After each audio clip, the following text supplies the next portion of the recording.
So guys, so firstly congratulations, गाना काफ़ी beautiful है। जैसा मैं आउटफिट के बारे में बता रहा था, it's give Sanjay Leela Bhansali type of set outfit, बाद में घोड़े से एंट्री एंड इट्स ट्रेंडिंग। जी tell us something about the outfit, किस तरह से कॉस्ट्यूम डिज़ाइनर, किस तरह से वो लोग देख रहे थे आउटफिट को, और आप लोग को जब पता चला where you guys are wearing outfit, तो क्या था आपके मन में? फर्स्ट टाइम मेरे घर पे जब आए थे डिज़ाइनर, मैंने कहा यार ये क्या है, मतलब मुझसे तो पहना भी नहीं जा रहा था, वो अलग ही तरह से पहनाया जाता है।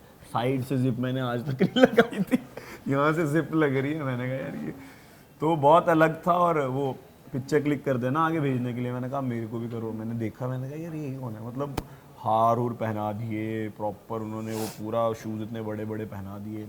वो नीचे से पहना जाता था, वो ऊपर से भी नहीं पहना जाता था, सॉरी ऊपर से पहना जाता था, पूरा अटायर साथ में ही था।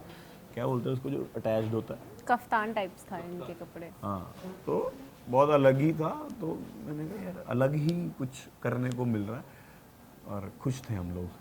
आयशा, आपसे जानना चाहूँगा सबसे बड़ा क्या था इस प्रोजेक्ट में, क्योंकि ये जो प्रोजेक्ट था इट्स नॉट अ सॉन्ग, पूरी तरह से पिक्चराइज करके दिखाया गया था। क्लाइमैक्स सबसे ज़्यादा स्ट्रॉन्ग है, जो मुझे लगा कि इस तरह का क्लाइमैक्स नहीं होना चाहिए था, कि इससे कुछ बेहतर हो सकता था, या फिर इस तरह का क्लाइमैक्स भी चलता है, लोगों को इस तरह का क्लाइमैक्स प्यार में ऐसी चीजें कहाँ होती है जो हमें चाहिए होती है, सो इट्स लाइक दैट। ये सॉन्ग ही प्यार और क्यों होती है एग्जैक्टली सो यही वो गाने का है कि प्यार में ऐसी चीज़ क्यों होती है, इसलिए टू अंडरस्टैंड इट बेटर गाना देखेंगे तो ही समझ में आएगा। And for me I think story of course इतनी स्ट्रॉन्ग थी, एंड गाना भी, द लुक, मनीष सर ने इतने अच्छे से डायरेक्ट किया, सो ओवरऑल इतना स्ट्रॉन्ग टीम था हमारा दैट आई न्यू कि something great is going to come. But इतना बड़ा होगा और इतना प्यारा रिस्पॉन्स मिलेगा ये ऑफकोर्स हमने नहीं सोचा था, सो वेरी ग्रेटफुल।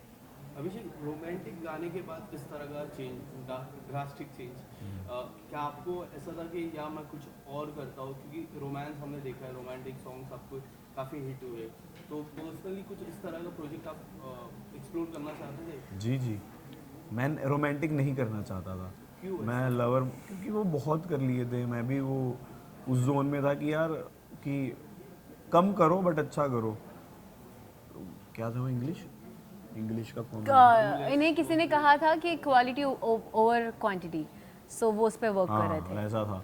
तो मैंने कल परसों ही पढ़ा, तो मुझे पता नहीं था ऐसा भी कुछ होता है, बट मेरे को ये था कि कम करना है, अच्छा करना है। तो ये कुछ अच्छा करने को मिल रहा था, और कुछ इन्हें अलग। मेरे साथ काम करने का मौका मिल रहा था। ये तो वो रील के बाद तय ये हो चुका ये था। इनके साथ काम करने के मौके मेरे पास 40 थे कि हमने एक साथ में कितने गाने आ गए होते। तो हम बट आप लोगों ने जो रील शूट किया जी था, जी उसके बाद से उसके बाद से काफी और हमने तो बहुत, हाँ हमने बहुत रैंडमली किया ऐसे था शूट ऐसा, किया था। सिर्फ सावरे को प्रमोट करने के लिए। अभिषेक वाज लाइक ठीक है चलो कर लेते हैं, हमने हाँ ठीक है कर लेते हैं, तो रैंडमली बस ऐसे ही वो प्रमोट करने के लिए वो हमने किया एक्चुअली था। रील बहुत सुंदर निकल हाँ के आ एक्चुअली गई। बहुत वो हमने सोचा ही नहीं था वो इतनी अच्छी एडिट भी होगी। मैंने कहा भाई, तो वो इसलिए वो वायरल हो गई, तो लोगों को लगा कि यार इन दोनों को साथ में लेना चाहिए। आई नो सुबह ही रिलीज हुआ, but in between the shoot आप लोग चेक करते हो? मैंने एक भी बार नहीं देखा। मैंने अभी देखा जस्ट देखा था। जी। अभिषेक, तो आपसे सवाल रहेगा कि किस तरह के रिस्पॉन्स लोगों की तरफ से मिले? जी मैं तो कमेंट्स पढ़ रहा था, सब पॉजिटिव कमेंट्स हैं, अच्छे कमेंट्स हैं, और ट्रेंडिंग पे चल रहा है, ट्रेंडी नंबर 5 पे आ गया है, और सबको पसंद आ रहा है। और Touch wood. इससे बड़ी तो क्या ही most of the fans call you AK and AK, right? या ये जो सिमिलरिटी है, अपार्ट फ्रॉम दिस, हमने कई बार देखा, जैसे बिग बॉस का मैं जिक्र करता हूँ, तो उसमें भी आप दोनों की टाइमिंग ऐसा था कि जब ज़रूरत था दोस्तों की, जब आपको ज़रूरत थी दोस्त की या फिर इनको ज़रूरत थी दोस्त की, तब आप दोनों खड़े थे। तभी से वो जो कोलैब दिखा कि इस तरह की प्रेजेंट, जब रियल लाइफ में होगी तो वो अच्छी लगेगी।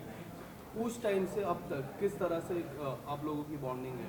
आई थिंक बॉन्ड से स्ट्रॉन्ग ही हुआ है दिन ब दिन। आई थिंक घर के अंदर तो हमें क्या ही समझ में आता है कि अच्छा बाहर किसको क्या पसंद आ रहा होगा या क्या हो रहा होगा, उसका आपको कोई आइडिया नहीं होता है। वो जो नेचुरली और ऑर्गेनिकली जो चीज़ें होती हैं वो होती हैं, बट बाहर आने के बाद पता चला कि अच्छा लोगों को पसंद भी आए हैं साथ में, एंड बाकी चीज़ें, एंड बाहर आने के बाद जो हमने जो टाइम स्पेंड किया उसमें, तो you get to know each other अच्छे से, और कि अच्छा कैमरा था सिर्फ इसलिए ऐसे नहीं है, हम एक्चुअली ऐसे ही हैं, तो वो वाली चीज़ हो जाती है। क्या होता है बिग बॉस के घर पे भी, हम कैमरा है इसके लिए नहीं, क्योंकि रियल दिखता है, रियल ही होता है। जब इनको जरूरत थी तब आप थे, आपको जरूरत थी तब ये थे। अभिषेक, आपका क्या टेक है इस पे? जी इनकी साइड से ज़्यादा था हमेशा से, मेरी साइड से थोड़ा कम था हमेशा। पर बाहर आके हमारा बॉन्ड बहुत ज़्यादा स्ट्रॉन्ग हो गया। मैंने देखा जब मैं स्टेज पे खड़ा था तो मेरी मम्मा का हाथ पकड़ के बैठी थी, कोई बात नहीं, जीत जाएगा बेटा आपका। तो वहीं से दिख रहा था कि एक बॉन्ड है हम दोनों का, फ्रेंडशिप वाला। तो बाहर भी वो कंटिन्यू रहा। हमने रील बनाई, हम घूमने फिरने गए, हमने गाना किया, और आपके साथ इंटरव्यू कर रहे हैं, वैसे मिलते रहते हैं। ईद पे मैं इनके घर पे गया तो ये मेरे मम्मा पापा से इतनी बातें करते, तो बॉन्ड स्ट्रॉन्ग ही होता जा रहा है। और अच्छा बॉन्ड है कि कुछ भी शेयर करना हो एक दूसरे के साथ शेयर कर सकते हैं, यार ऐसा फील हो रहा है, वैसा फील हो रहा है, तो वैसी एक फ्रेंडशिप होनी चाहिए जी। लास्ट इंटरव्यू में मैंने आपको पूछा था अभिषेक रानी कौन है, तो आपने एक नाम लिया था जो काफी वायरल हुआ। जी जी, इनके बारे में क्या कहना चाहोगे? ये महारानी है।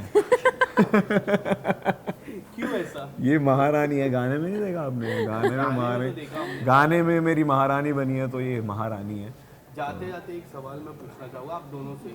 जैसे सेलिब्रिटीज रहता है, when we talk about something, कोई पर्टिकुलर टॉपिक के बारे में हम इंटरव्यू में बात कर लेते हैं, सोशल मीडिया से कुछ और तरीके से निकलती है वो टॉपिक और उसकी काफ़ी सारी रील्स बन जाती है। As a celebrity when you see that reel, so आपके मन में क्या चलते हैं? आयशा आपसे ये सवाल। Firstly, I would say I don't look at myself as a celebrity. I've not done anything in my life that I'm a celebrity. I'm just working hard to achieve my dreams. Inshallah, एक stage आएगा जब I will own it कि yeah, okay, now I am a celeb or I'm a star or whatever. I don't feel that I'm there yet. And secondly, it's about perception. किसी का गलत किसी का सही होता है, तो you never know कौन किस चीज़ को किस तरीके से ले रहे। So it's about perception and I think it's pretty much fine. मतलब you know आप क्या सोचते हो, और ज़रूरी नहीं है कि अगर मैं भी कोई चीज़ कभी कह रही हूँ तो मैं सही ही हूँ, मैं गलत भी हो सकती हूँ। So it's about perception. अगर मैं गलत बोल रही हूँ, अगर किसी को लग रहा है तो मे भी शायद मैं गलत हूँ। So it's about perception. What's your take on that? क्या? कि अगर इन इंटरव्यू इंटरव्यू आप कुछ बोलते हो, बाहर कुछ और आ जाता है, तो आपको क्या लगता है उस चीज़ के या बारे फिर कुछ और में कुछ और अलग एंगल बता दो, तो जी। उसके ऊपर क्या कहना चाहोगे? हाँ मतलब वो एक्सप्लेन करना पड़ जाता है। मैं तो कर ही देता हूँ कि भाई मेरा वो मतलब नहीं था, ये मतलब था। या जिनको जैसे मेरे जो एवेंजर्स जिनको मैं बोलता हूँ, उन हमने एक वो बनाया, ग्रुप बनाया, तो मैं उसमें एक वॉइस नोट ज़रूर डालता हूँ कि ये इस चीज़ के लिए आप बुरा मत मानो, या ये इस चीज़ के लिए। तो उनको समझाना मुझे लगता है मेरी रिस्पॉन्सिबिलिटी है कि आप समझो कि मैं क्यों कर रहा हूँ, क्यों ये चीज़ ज़रूरी है। तो वो समझते हैं, फिर उस चीज़ को उस वे में लेते हैं, क्योंकि उनकी वजह से आज हम यहाँ हैं, तो उनको समझाना बहुत ज़रूरी है। तो अगर उनको कुछ लगता है कि गलत लग रहा है उनको, तो उनको मैं बता देता हूँ कि भाई ये गलत वे में मतलब, इसका मतलब मैंने ये बोला था बट वैसा चला गया। तो वो मैं हमेशा करता हूँ। Thank you so much Thank and you. All the best आपके अपकमिंग। थैंक यू खाली बोतल। थैंक यू खाली बोतल। थैंक यू टू द खाली बोतल।